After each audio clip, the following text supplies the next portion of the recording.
What if you could get the same boost in alertness and productivity you could get from a great cup of coffee, but without the jitters, without the afternoon crash, and without the anxiety that sometimes happens with too much caffeine? That is not wishful thinking. This is real, and chances are you've never heard of this nootropic.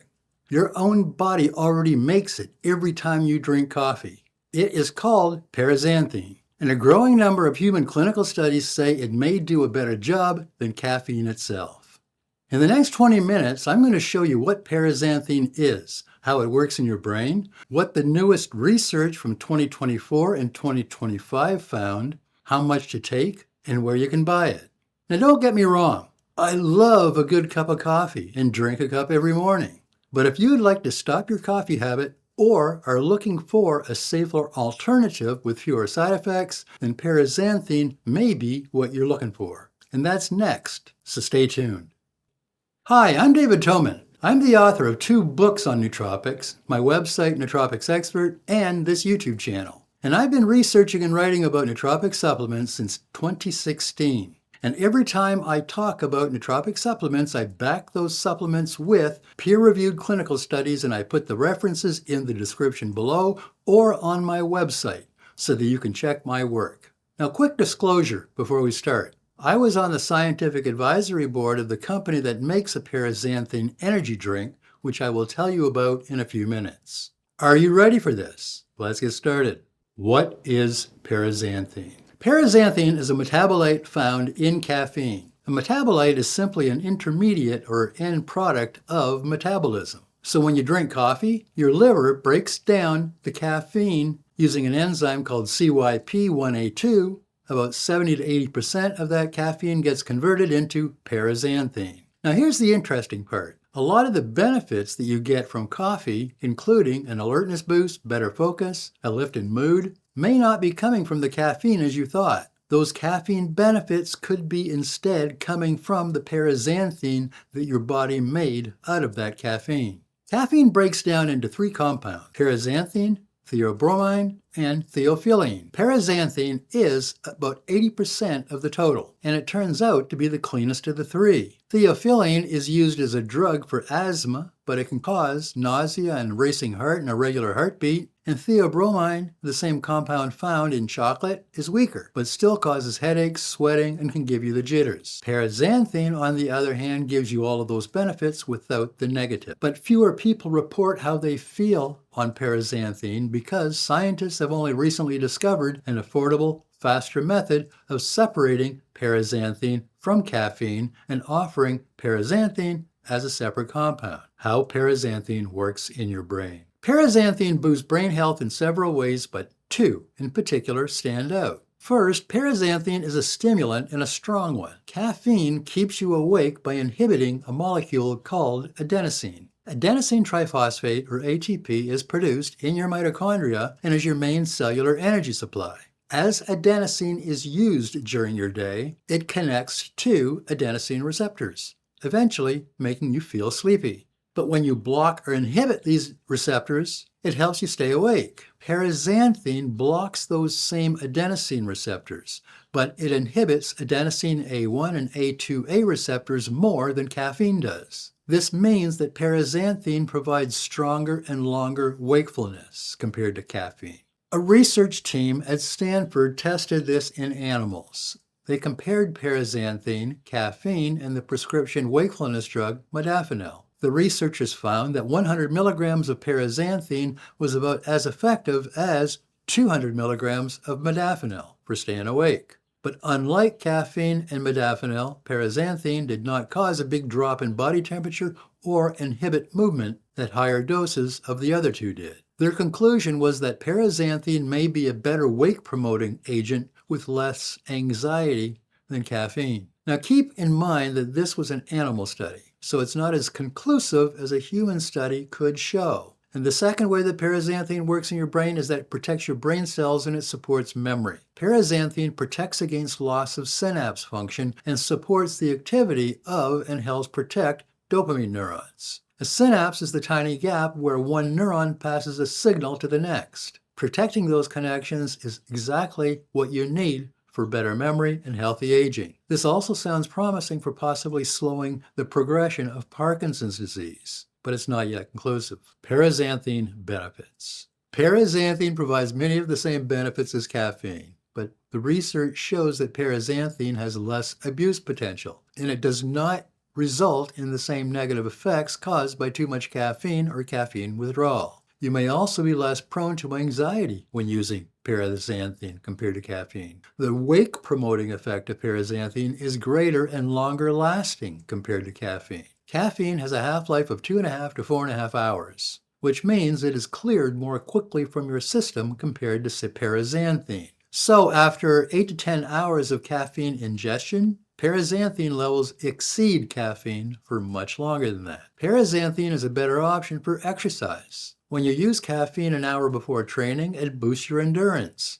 Researchers trace that boost benefit back to the paraxanthine that your body makes. Supplementing paraxanthine has also been shown to enhance thought, reasoning, learning, executive control, and attention shifting, cognitive flexibility. Caffeine versus paraxanthine comparison side by side. Now let me put these two head to head because paraxanthine is not some exotic new peptide. It is the cleaner part of what caffeine does inside you, and this is how they compare. You get caffeine from coffee, tea, chocolate, and energy drink. Paraxanthine is one of the primary metabolites of caffeine in your body. When you consume caffeine, your liver metabolizes it into several metabolites, one of which is paraxanthine. Now, if you're a coffee drinker, use energy drinks containing caffeine, or drink tea, or use a caffeine supplement like my favorite, Performance Lab Caffeine 2, you are likely feeling the effects of paraxanthine. But when using paraxanthine as a supplement, the effects compared to caffeine are very different. Paraxanthine tends to come on more smoothly. Paraxanthine also lasts long, 8 to 10 hours after your cup of coffee. There is more paraxanthine in your system compared to caffeine. Paraxanthine does not cause the jitters or feelings of anxiety like caffeine, and you don't crash when using paraxanthine like can happen if you're using caffeine. And with paraxanthine, there is no tolerance or withdrawal, as you can get with caffeine. Withdrawal is real and is even listed in the psychiatric manual called DSM-5. In the human paraxanthine studies so far, a week of daily use showed no tolerance, buildup, and no withdrawal.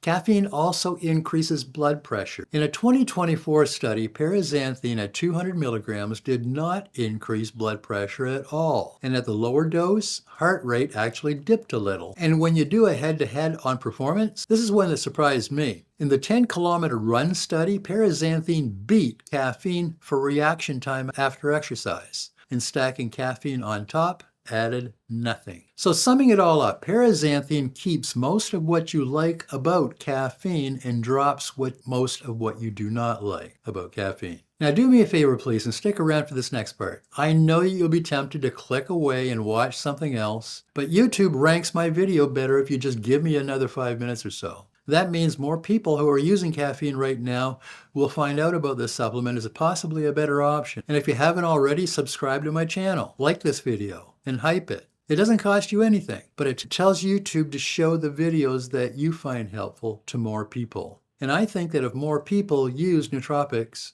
everyone would feel better. And this world would be a better and safer place to live. And we need that right now. Don't you agree? What the newest paraxanthine research says. Now here's the part that I'm most excited to share because this is research that came out after I first told the world about paraxanthine. These next 4 studies really move the needle up, so more people need to know about this supplement. I'll tell you about using paraxanthine for workouts at the gym, how you can reduce hunger levels so you don't feel like eating so much, how paraxanthine boosts memory and neuroplasticity, and how you perform better after a meal. Did you get that? Instead of feeling tired and having a nap after you eat, using paraxanthine with a meal actually helps cognition after the meal instead of taking a nap after you eat. Paraxanthine boosts cognition after a 10-kilometer run. Published in the Journal of International Society of Sports Nutrition in 2024, titled Paraxanthine provides greater improvement in cognitive function than caffeine after performing a 10-kilometer run. This study used trained runners who took either a placebo, 200 milligrams of paraxanthine, caffeine, or paraxanthine plus caffeine, then ran 10 kilometers. And here's what stands out most about this study. After a run, When your brain is tired and your decisions get sloppy, reaction time was significantly faster with the paraxanthine group than with the placebo group. And here's the kicker. Adding caffeine on top of paraxanthine gave no extra benefit. Paraxanthine on its own did the work. Paraxanthine reduces feelings of hunger. This was published in the Journal of Dietary Supplements in 2024, titled A Dose-Response Study to Examine Paraxanthine's Impact on Energy Expenditure, Hunger, Appetite, and Lipolysis. This study used 21 adults who took a placebo, 100, 200, or 300 milligrams of paraxanthine. The 200 milligram dose of paraxanthine raised energy expenditure, which is the calories that you burn, and lowered hunger for up to 3 hours. And here's the thing, blood pressure did not rise. And at the lower dose, heart rate actually dropped a little. Lipolysis, which is the breakdown of fat, was a mixed picture. Fat oxidation looked best at 200 milligrams of paraxanthine, while the 300 milligram dose raised free fatty acids in the body. So the fat burning signal is real, but we cannot oversell paraxanthine as a weight loss supplement, at least not yet. Paraxanthine boosts memory and neuroplasticity. Published in the journal called Experimental Brain Research in 2024, titled Paraxanthine Enhances Memory and Neuroplasticity More Than Caffeine in Rats. Neuroplasticity is your brain's ability to build and rewire connections, which is how learning and memory work. In this study, paraxanthine beat caffeine on both memory and neuroplasticity. Now, honestly, this one was done in rats and not in people. So we treat it as a good sign, but we need more human clinical trials. Take paraxanthine right before a meal. Published in the Journal of International Society of Sports Nutrition in 2025, entitled Acute Paraxanthine Ingestion Increases Energy, Focus, and Satiety, Enhancing Postprandial Cognitive Performance in Young Adults. Postprandial just means after eating. Every earlier study tested paraxanthine on an empty stomach. This one gave 24 adults 200 or 300 milligrams of paraxanthine about 30 minutes before a meal. So in other words, it was like taking paraxanthine with a meal. Both paraxanthine doses increased energy and focus and increased feelings of satiety, or that full and satisfied feeling you get after a great meal, and supported cognitive performance after a meal. Paraxanthine gives a real cognitive and energy lift at doses as low as 100 to 200 milligrams. Without spiking blood pressure, in the running study, it outperformed caffeine when it counted most. How does paraxanthine feel? If you drink coffee, tea, or an energy drink, you have already felt paraxanthine because your body made it from the caffeine. So the taste and feel of it is familiar to you even if the name is not. People who have tried paraxanthine tell me the same thing. It keeps them awake and alert, and it comes on more smoothly rather than a sudden hit. And the come down is gentle with no hard crash once it leaves the system, as it does with caffeine. Some report less cognitive fatigue during and after a workout compared to a caffeine supplement. And personally, when I use it, I get a clean 2 to 4 hours of focus, and then it just quietly fades away. Paraxanthine recommended dosage. Here is how to use paraxanthine. For everyday use, 200 to 400 milligrams of paraxanthine per day. But you may not need that much. In human clinical studies, benefits to memory, reasoning, and attention showed up to 100 to 200 milligrams, and the researchers said paraxanthine may work as a nootropic at doses as low as 50 milligrams.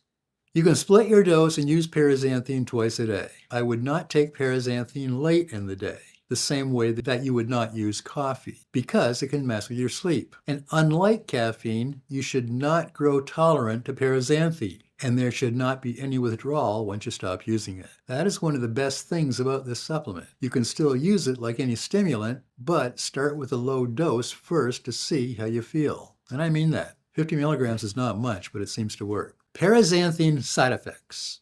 In animal studies, paraxanthine was less toxic than caffeine. In one rat study, the dangerous dose was 185 milligrams per kilogram of body weight for paraxanthine versus 150 for caffeine. Now, translated to a person, you would need to take something like 12 or 15 grams of paraxanthine before you got into trouble. But nobody's crazy enough to do that, I don't think. In the human clinical studies, a week of daily use produced no chemically meaningful changes in the brain and blood work, and no serious side effects either. But safe does not mean taking it with anything. Until we know more about paraxanthine, avoid combining it with ephedrine, quinolone antibiotics, propranolol, theophylline, and certain birth control pills. If you take any prescription medication, check with your doctor or pharmacist first. And if you're pregnant, nursing, or you have a heart condition, you really should be talking to your doctor before using this supplement. Where to buy paraxanthine? Paraxanthine is still difficult for supplement companies to source, so you will not find it in every shelf yet. The patented pure form used in the research is called Infinity, and the easiest way to get it right now is in an energy drink called Update. Now, full disclosure again, I have been on Update Scientific Advisory Board since before the company launched 3 or 4 years ago. So I am not a neutral bystander here, and I want you to know that. Update has had a big moment. In 2026, the brand relaunched with Kim Kardashian joining as a co-founder, working on the brand and product design. Daniel Solomons, my friend, is a CEO who started the company back in 2022. With the relaunch, Update was launched into thousands of Walmart stores nationwide. The formula pairs paraxanthine for clean energy with a few supporting nootropics.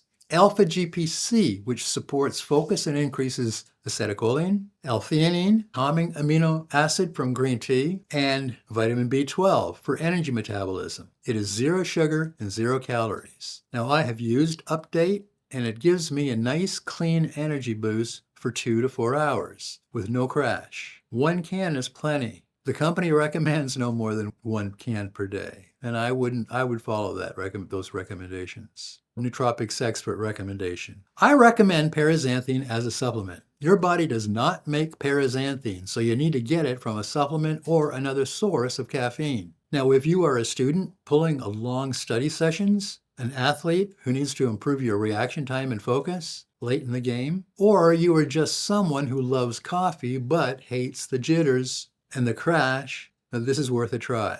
Start at 100 milligrams or 200 milligrams of paraxanthine and take it earlier in the day and see how you feel. I'll put a link to the Update energy drinks down in the description below this video, or you can check and see if it's at your local Walmart the next time you go shopping. Now, if this helped you understand paraxanthine, do me a favor and hit the like button, because it genuinely helps this channel reach more people who are trying to fix their brain just like you. Subscribe and hit the notification bell so you can catch my next video. Now, if you could use some personal help with choosing the right nootropics, consider booking a personal consultation with me. I would really like to help you feel better. Like, I have done over 2,000 of these consultations worldwide. It's not expensive, and it's probably the best give that you could give yourself. You deserve it. You can also join our YouTube membership. Get help from others in our community. That's a way to learn from others. Now, if you choose the Neurohacker 2 tier, there's a good chance that I'll personally review your nootropic stack.